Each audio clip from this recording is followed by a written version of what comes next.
चवन ऋषि बोले राजन कोई बात नहीं, जो हो गया सो हो गया, लेकिन सबसे बड़ी बात तो ये है कि अब हम अपना संध्या वंदन भजन ध्यान कैसे करेंगे।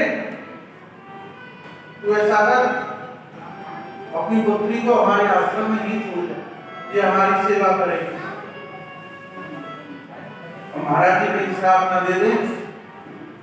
सरियाती राजा तो नहीं चाहता था, लेकिन व्यवस्था और सुकन्या को वहीं छोड़ गए। सुकन्या भी प्रसन्न नहीं थी अपने वृद्ध पति को पा करके। एक दिन क्या हुआ, शबन मुनि के आश्रम में अश्विनी कुमार आए। अश्विनी कुमार से शबन मुनि ने कहा अगर आप मेरे को युवा बना दें तो मैं आपको यज्ञों में भाग दिलवा सकता हूँ। अपने ससुर जी से कह करके शबन मुनि ने वन में से औषधियां इकट्ठी की, कुछ तो शबन मुनि को पिला देनी, कुछ सरोवर में डाल देनी, आप जाकर के इसमें स्नान करिए। और एक साथ 3 पुरुष प्रकट हुए, जो ही शबन मुनि ने गोता लगाई। सुकन्या से बोले अश्विनी कुमार, देवी पहचान सकती है उनमें से तुम्हारा कौन सा पति है? सुकन्या बोली महाराज इनमें से तो मेरा कोई भी पति नहीं, मेरे पति तो वृद्ध थे। अश्विनी कुमार बोले जो बीच में खड़े हुए हैं वो तुम्हारे पति हैं। अपने पति की युवा अवस्था देख करके सुकन्या बहुत प्रसन्न हुई। एक दिन राजा सरियाती महाराज जी के आश्रम में आए, देखो तो सही मेरी बेटी कैसी सेवा करती है महाराज जी की। और एक सुंदर युवा पुरुष के साथ में अपनी पुत्री को कुटिया में बैठा देखा। राजा सरियाती क्रोध करने लगे, पुत्री तूने अपने पिता और पति के कुल को कलंकित किया है, फिर मैं तेरे को अभी श्राप देता हूँ। सुकन्या बोली पिताजी आप क्रोध क्यों करते हो? ये अश्विनी कुमारों की कृपा से मेरे पति देव को सुंदर और युवा शरीर की प्राप्ति हुई है। आप उनको यज्ञ में भाग दिलवा दीजिए। और मनु जी ने अश्विनी कुमारों को यज्ञ में भाग दिलवाया। इंद्र ने तो विरोध किया, लेकिन मनु जी ने इंद्र की एक भुजा का स्तंभन कर दिया।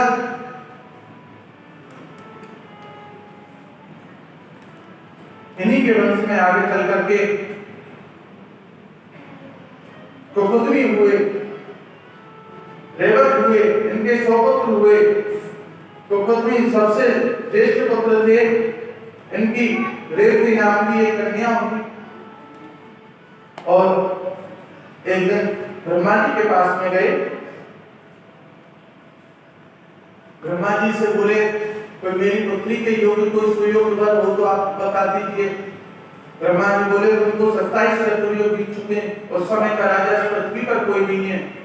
ऐसा करो अभी अभी पृथ्वी पर बलराम जी का अवतार हुआ है और अपनी पुत्री रेवती का विवाह बलराम जी के साथ में कर दीजिए। और ऐसा ही हुआ ही बलदेव जी के साथ में अपनी पुत्री का विवाह करा दिया। रेवती का बोलो रेवती रमण भगवान की जय। इन्हीं के वंश में आगे चल करके नवक, नाभाग और उनके पुत्र हुए अम्बरीश, महाराज अम्बरीश बहुत धर्मात्मा राजा। अयोध्या के राजा हैं, भगवान की इस प्रकार सेवा करते हैं। प्रातः काल से लेकर के रात्रि पर्यंत तक भगवान की सेवा में रहते हैं। सुबह अपने हाथों से ही झाड़ू लगाना, अपने हाथों से भगवान को नहलाना, अपने हाथों से भगवान को भोग प्रसाद कराना। और जब रात्रि हो जाए तो भगवान के प्रांगण में ही सो जाना। किसी देश की एक राजकुमारी ने सुना महाराज अम्बरीश की भक्ति के बारे में। उसने कहा शादी करूंगी तो अम्बरीश से, नहीं तो जीवन भर पार के रह जाऊंगी। महाराज अम्बरीश के पास पत्रिका भेजी। महाराज अम्बरीश ने मना कर दिया, मेरे पास इतना समय कहाँ, मैं अपने भगवान की सेवा छोड़ करके जाऊं। हाँ मैं तलवार दे सकता हूँ, अगर वो तलवार के साथ विवाह करके आवे मैं उसको स्वीकार कर लूंगा। और तलवार के साथ में विवाह आई। इधर क्या हुआ, जब महाराज अम्बरीश 2400 घंटे 12 महीने भगवान की सेवा में रहते तो अयोध्या की राजकाज की व्यवस्था कौन देखता। भगवान इतने प्रसन्न हो गए, अपना सुदर्शन चक्र अयोध्या की सेवा में, महाराज अम्बरीश की सेवा में नियुक्त कर दिया भगवान ने। इधर क्या हुआ, वो जो नई रानी आई वो छुप छुप करके अपने पति को देखती, कितने बजे सोते हैं, कितने बजे जगते हैं, कितने बजे स्नान करते हैं। एक दिन क्या हुआ, अपने पति के जागने से पहले ही वो जाग गई। सबसे पहले जागते ही राजमहल से लेकर के सरयू के घाट तक गुहारते गुहारते जाते हैं, तो उसने गुहारना प्रारंभ कर दिया।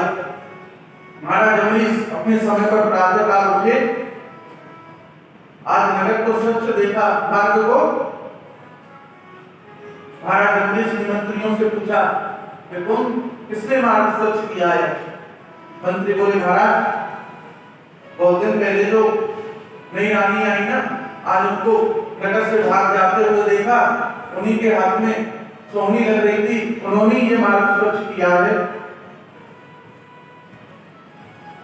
तुरंत आदेश दिया मंत्रियों को, उस रानी के लिए अलग महल बनवा दीजिए, इस महल में वो नहीं रह सकती। और भी रानियां आई महाराज अम्बरीश की, सबके लिए अलग अलग महल था, उस रानी के लिए भी अलग महल बनवा दिया। महाराज अम्बरीश की भक्ति को देख करके उस रानी ने भी अपनी भगवत सेवा बढ़ाई और एक दिन पत्रिका महाराज अम्बरीश के लिए भेजी, आज मेरे गोपाल जी का जन्मदिन है, ठाकुर जी का, आप कृपया उत्सव में पधारें। महाराज अम्बरीश को बुलाया, सभी को बुलाया, जितने भी अयोध्या के गणमान्य व्यक्ति थे सभी को बुलाया और बहुत सुंदर कीर्तन किया, नृत्य किया भगवान के सामने। देखो, कभी हमको ऐसा सौभाग्य प्राप्त हो भगवान के सामने नृत्य करने का, तो ये मौका चूकना मत। लेकिन बहुत लोग तो ये सोचते हैं, देखो क्या करेंगे, देखो कैसा नाच रहा था, देखो तो सही कैसा नाच रहा था। और अभी अगर किसी पोते की शादी हो तो 80 साल का बूढ़ा बाबा बैंड बाजे के सामने नाच लेगा, लेकिन भगवान के सामने नाचने में शर्म आती है। बोलो जय श्री कृष्ण। जय श्री कृष्ण। और बहुत सुंदर कीर्तन किया जी, नृत्य किया उस रानी ने। ऐसो चटक भटक को ठाकुर तीनों लोकन रूपे नाम। ऐसो चटक भटक को ठाकुर तीनों लोकन रूपे नाम।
Beso de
सुंदर रूप शरीरो है रति सुंदर बिना बुलाए बोले घर भर बिना बुलाए डोले घर घर बिना बुलाए बोले घर भर बिना बुलाए डोले घर घर हाँ प्रेमी रज गोविंद को दामन प्रेमी सजीरो मिलो जाकर ओ प्रेमी रज गोविंद को दामन प्रेमी सजीरो मिलो जाकर ऐसो प्रेम बंधो बाबन की चोरी करके जाए ऐसो प्रेम बनो चोरी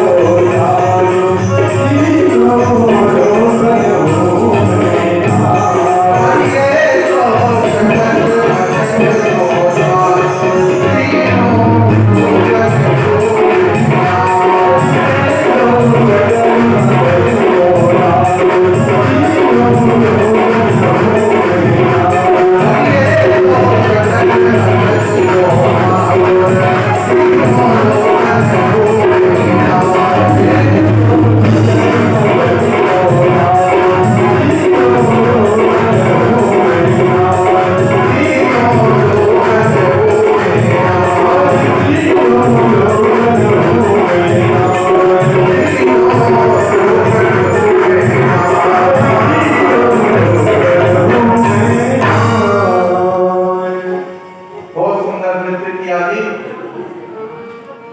राजा अम्बरीश की महारानी ने। अब तो जितनी भी रानियां थी महाराजा अम्बरीश की बोलो बोलो उनके लगे हैरान, हमसे पीछे आई और देखो हमसे भड़कट के इसने सेवा पधराई। अब तो हम भी गोपाल जी गाएंगी, हम भी गोपाल जी गाएंगी, हम भी वृंदावन जाएंगी। और उस रानी की देखा देखी जितने भी महाराज अम्बरीश की समस्त रानियां थी सभी गोपाल जी की सेवा में रख। एक बार नारद जी महाराज स्वर्गलोक पहुंचे, इंद्र की सभा चल रही थी। इंद्र ने पूछा पृथ्वी लोक का कोई समाचार सुनाइए। नारद जी बोले महाराज राजा तो बहुत देखे लेकिन अम्बरीश जैसा राजा हमने नहीं देखा। अपनी समस्त रानियों के सहित भगवान की भक्ति में रत है। वहीं दुर्वासा जी भी बैठे थे। दुर्वासा जी बोले हम परीक्षा लेंगे, अगर हमारी परीक्षा में राजा पास हो जाएगा, फेल हो जाएगा तो हम मानेंगे हाँ वास्तव में ही भगवान की भक्ति करता है। इधर क्या हुआ, महाराजा अम्बरीश जो थे वो एकादशी व्रत रहते थे। महाराज अम्बरीश का बुढ़ापा आ गया। महाराज अम्बरीश के पुरोहितों ने कहा आप जो व्रत रहते हैं आप उसका उद्यापन कर दें। और सरयू नदी के तट पर उद्यापन कर रहे थे। उसी समय दुर्वासा मुनि 10,000 संतों को लेकर के राजा अम्बरीश के पास में पहुंच गए। राजा ने प्रणाम किया। जितने भी व्रत थे हम लोग तो फलाहार करते हैं, लेकिन महाराज अम्बरीश एकादशी का व्रत निर्जल रहते थे, वो पानी भी नहीं पीते थे। उद्यापन तो कर दिया। अब क्या हुआ, उसी समय जब दुर्वासा जी पधारे, दुर्वासा जी को कहा महाराज आप भी प्रसाद करिए। दुर्वासा जी बोले राजन अभी ये संध्या की वेला है, मध्याह्न की संध्या करेंगे, उसके बाद में हम प्रसाद ग्रहण करेंगे। अगर क्या हुआ, द्वादशी के दिन पारायण करना था, द्वादशी में त्रयोदशी आ रही। तो महाराज के जो पुरोहित थे वो बोले, राजन द्वादशी में त्रयोदशी आ रही है, अगर द्वादशी में तुम अपने व्रत का पारायण नहीं करोगे ना तो तुमको एकादशी उद्यापन का पुण्य नहीं मिलेगा।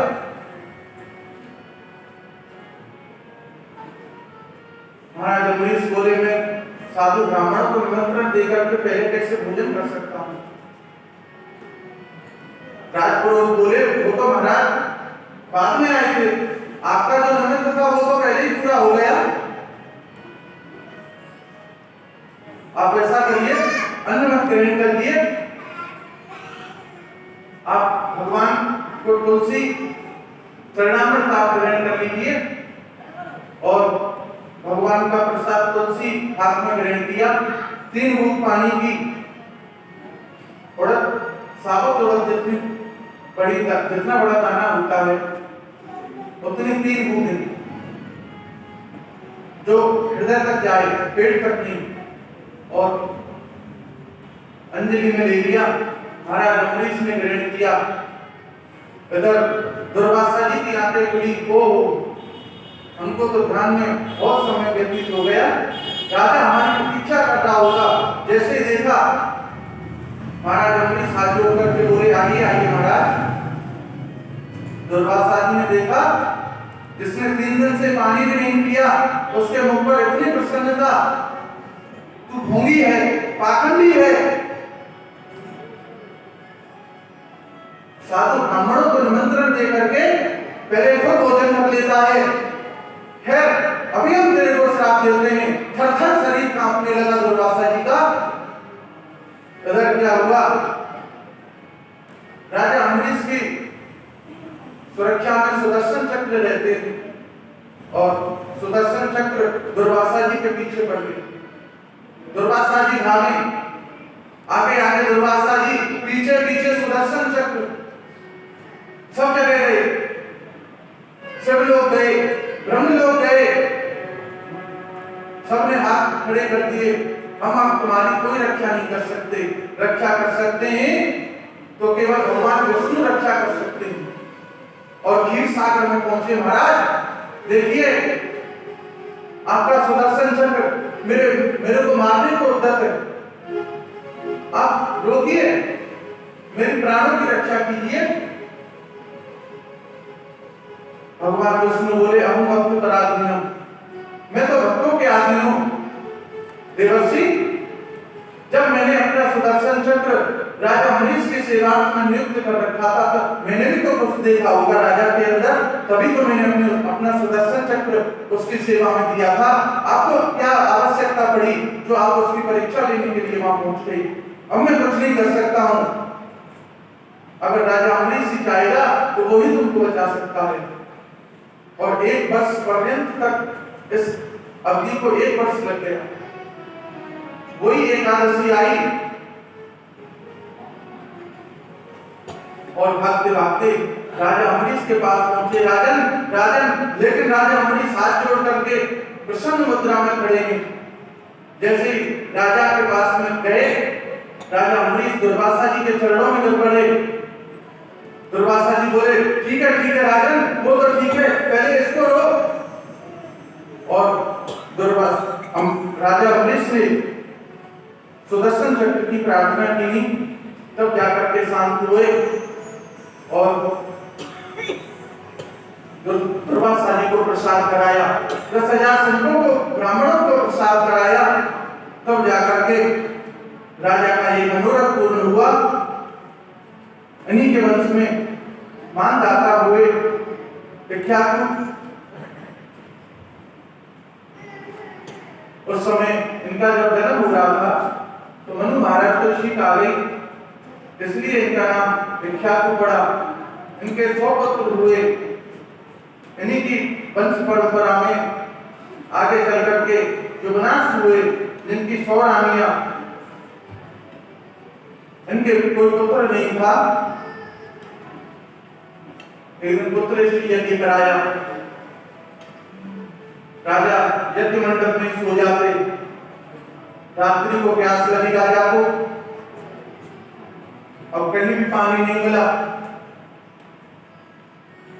एक घड़े में पानी भर के रखा था जो मंत्रों से अपमंत्रित था, और उसी को पानी को राजा योगनाथ ने पी लिया। सुबह ऋषिगण आए, उन्होंने देखा इस घड़े का जल कहाँ है राजन? महाराज वो तो मैंने रात को पी लिया, मेरे को रात्रि को प्यास लगी, क्या कोई मेरे से गलती हो गई? अरे राजन गलती नहीं, महागलती हो गई। अरे वो जल मंत्रों से अपमंत्रित था, तेरी रानी को पिलाते वो गर्भवती होती, पुत्र होता। अब तो तेरे ही पेट से तेरे पुत्र होगा। राजा घबरा गया और राजा का पेट चीर करके देखा, एक पुत्र राजा के पेट से पैदा हुआ। राजा तो लोग लाभ के कारण वन में चला गया, लेकिन अब इसकी कोई मां नहीं तो उसका पालन पोषण कौन करे? कोई भी यज्ञ होता है उसमें इंद्र आते हैं। इंद्र आए, इंद्र की तर्जनी उंगली से अमृत निकलता है और उस बच्चे के मुख में इंद्र ने अपनी उंगली दे दी, उस अमृत से पालन हुआ, अर्थात मान धाता उसका नाम रखा। कोई इसकी माता नहीं, इंद्र बोले मान धाता, मैं इसकी माता हूं। इंद्र के द्वारा पालन हुआ। इन्हीं के वंश में आगे चल करके उनका विवाह बिंदुमती से हुआ। 50 कन्याएं उत्पन्न हुई। एक दिन सौरी मुनि यमुना तट पर भोजन कर रहे थे। मछली की युगल क्रीड़ा को देख करके उनका भी मन हुआ हम भी गृहस्थ बसा ले, और मानदाता की 50 कन्याओं का स्वयंवर था। मानदाता के राज दरबार में पहुंचे, राजन तुम्हारी 50 कन्याओं का स्वयंवर है, एक कन्या हमको दे देना। राजा ने हंसी कर दी, महाराज आ जाना कल, कोई एक आध कन्या आपको पसंद कर ले तो आप भी ले लेना। और सौरी मुनि ने अपने तपोबल के प्रभाव से कामदेव जैसा रूप बनाया। 50 कन्याओं में होड़ बन गई, मैं पति बनाऊं, मैं पति बनाऊं, और 50 ने सौरी मुनि के गले में माला पहना दी और सौरी मुनि लेकर के चल दिए। मानदाता बोले महाराज रुको, आप तो वन में रहते हो कुटिया में, ये राजमहल में रहने वाली कन्याएं ये कैसे कुटिया में रहेंगी? सौरी मुनि बोले जब हम तपोबल के प्रभाव से इतने सुंदर हो सकते हैं तो क्या हम इनके लिए 50 राजमहल नहीं बना सकते? उन्हीं के वंश में आगे चल करके कृष्णु हरिश्चंद्र हुए, जिन्होंने सत्य और धर्म के ऊपर अपना सब कुछ न्यौछावर कर दिया, लेकिन सत्य और धर्म का परित्याग नहीं किया। हरिश्चंद्र के रोहित हुए, रोहित के वंश में आगे चल करके सगर हुए। इनके जो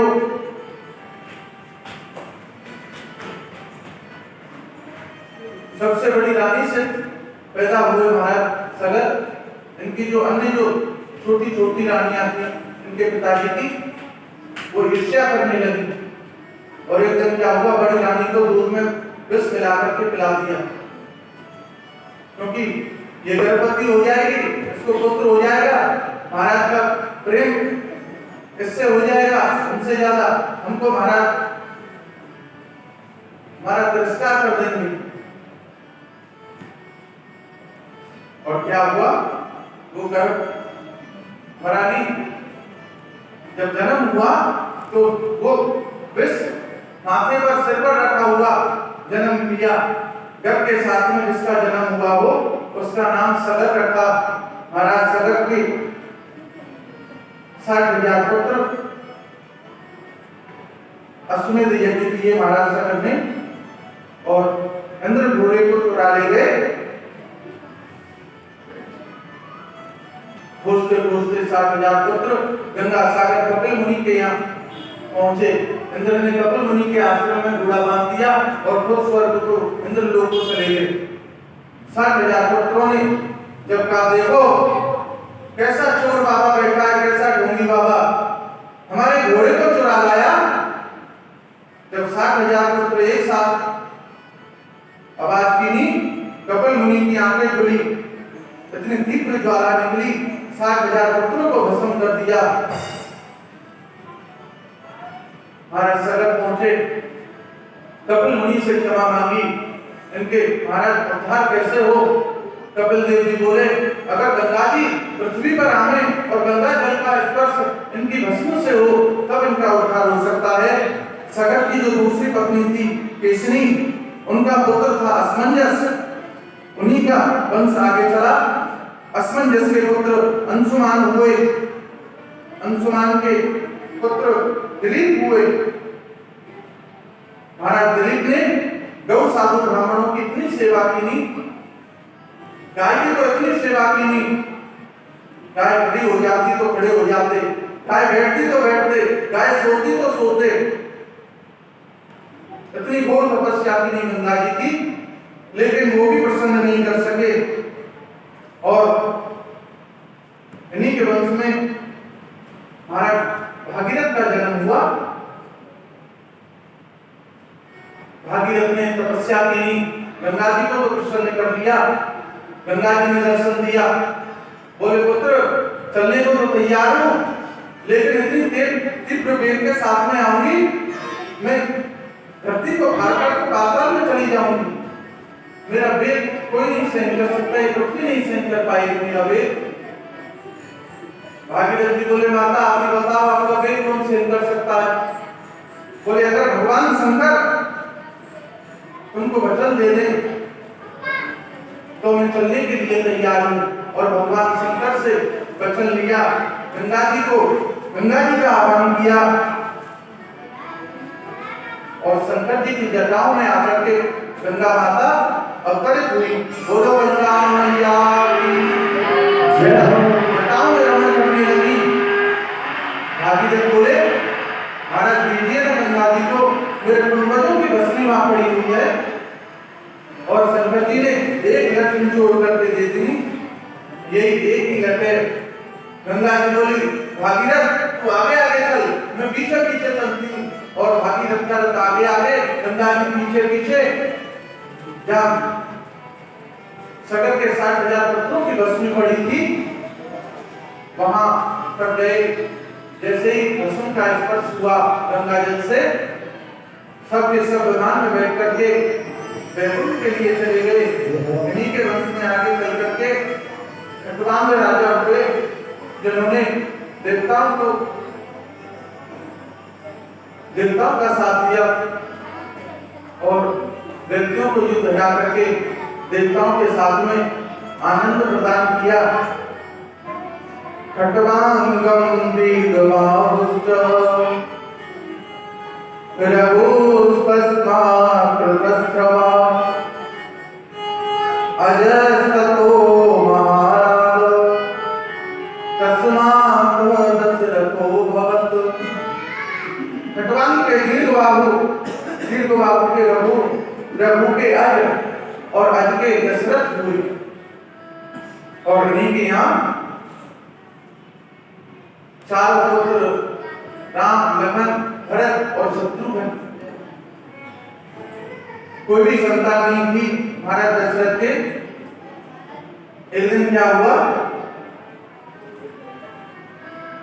महाराज दशरथ ने इंद्र के साथ में दैत्यों से लड़ाई की नहीं।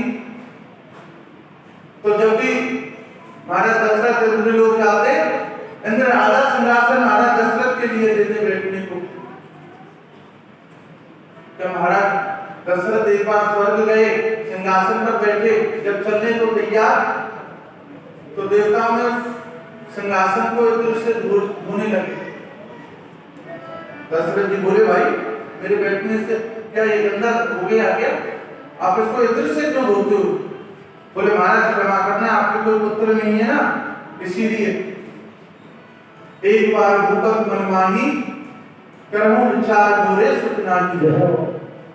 एक बारी भूपत मन माही,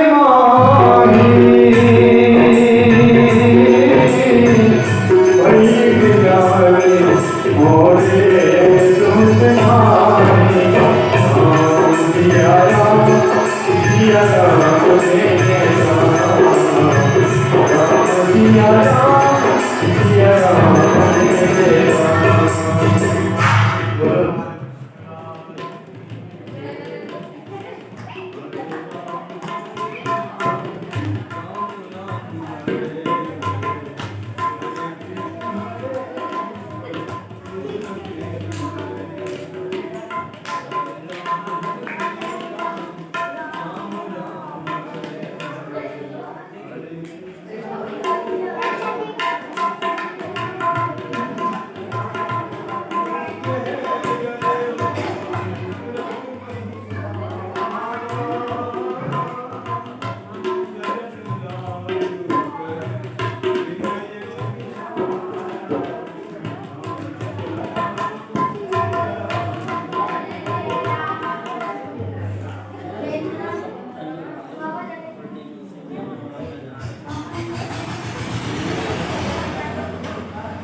रामचंद्र की जय।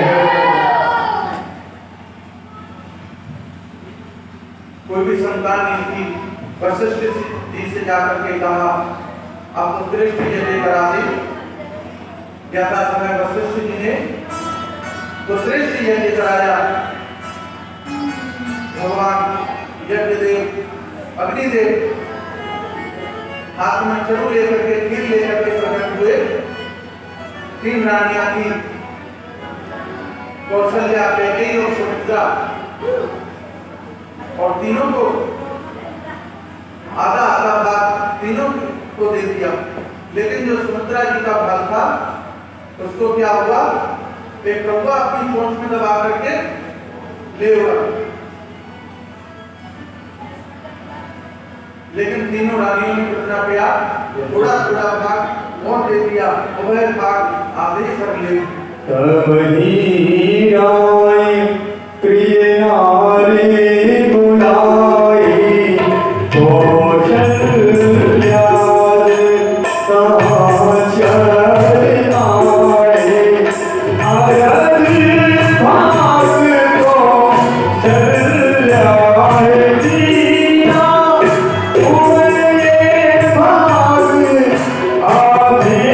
भाग आधे कर लिया, जालिम से प्रभु गरीब आए,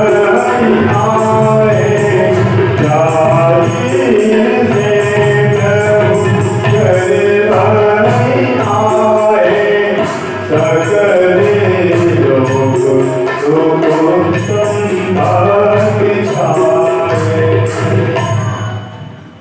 और क्या हुआ जी, तीनों रानियों ने उस चरु को ग्रहण कर लिया। फिर क्या हुआ, हाहाकार मच गया देवताओं में। कोई साधारण घटना नहीं थी। जो कौवा खीर को लेकर के उड़ा और वह पर्वत के शिखर पर जाकर के बैठा। ऋषिमुख पर्वत के शिखर पर, ऋषिमुख पर्वत के शिखर के नीचे माता अंजनी भगवान शिव के पंचाक्षर मंत्र का जाप कर रही थी। ओम नमः शिवाय, ओम नमः शिवाय, ओम नमः शिवाय। भगवान शंकर से एक उन्हीं के जैसा मंत्र चाहती है और देवताओं ने, पवन देव ने हवा चलाई, उस कौवा को तो उड़ा दिया और देवताओं ने वह चरु माता अंजनी को दे दी, जिससे हनुमंत लाल का प्राकट हुआ। फिर क्या हुआ, तीनों रानियां अपने अपने प्रसूति कक्ष में चली गई।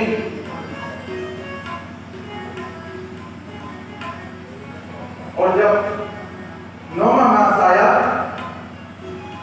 बहुत सुंदर कौशल्या जी को एक पुत्र की प्राप्ति हुई। दासी दौड़ी दौड़ी दशरथ जी के पास में आई, राजन बताइए बताइए, कौशल्या जी ने एक पुत्र को जन्म दिया है। फिर थोड़ी देर में दूसरी दासी आई, राजन बताइए, कैकेयी ने एक पुत्र को जन्म दिया है।